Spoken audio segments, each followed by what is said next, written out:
Today's video mga kayut ay magluluto naman ako ng sinigang na baka sa talbos ng rosel. So sa mga nakakaalam ng rosel, pa-comment naman. Ayan po yung itsura ng rosel plant or kung tawagin isa labog. So pakukuluan lang natin itong tubig mga kayut.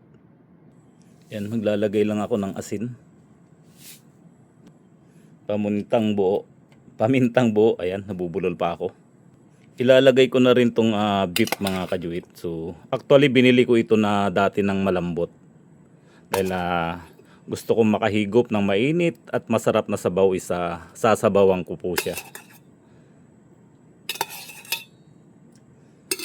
Lalagyan ko lang yan ng gulay na sitaw at saka labanos at talong. At saka yung gagamitin kong pangsigang isa natural mga kajuit, yung talbos ng rosel o labog. Yan, takpan lang natin hanggang sa ito ay kumulo, saka natin ilalagay yung gulay.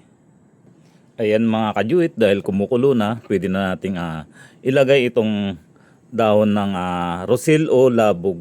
So ginugel ko kung ano ba sa ang tawag ng rosel plant, labog sa ibang lugar. So yan, nilagay ko na po. Yan po yung gagamitin kong pang-asim.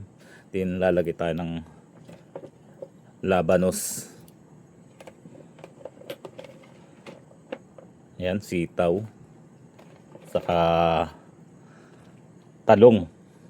Saka lamang tatakpan mga kajuit hanggang sa tuluyang maluto yung gulay. Iyan, dito ko lang din nalaman mga kajuit na itong dahon ng rosel pala is pwedeng gulayin. Actually nagluto na rin ako nung minsan ng ginataan. So ang sarap mga kajuit, maasim-asim siya na ang lasa niya. So pangsigang po talaga siya. Ayan. So dito sa Saudi marami akong na-discovery na mga halaman dyan sa atin na pakalat-kalat na sa ating bakuran na nagugulay pala, kagaya nitong dahon nga po ng rosel. Maging yung parsley o ngaloy ginugulay po yun.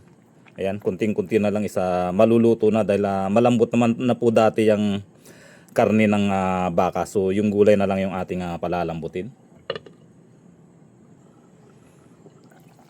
Ayan mga kajuit, luto na yung ating gulay at talaga naman malambot tong karne ng baka.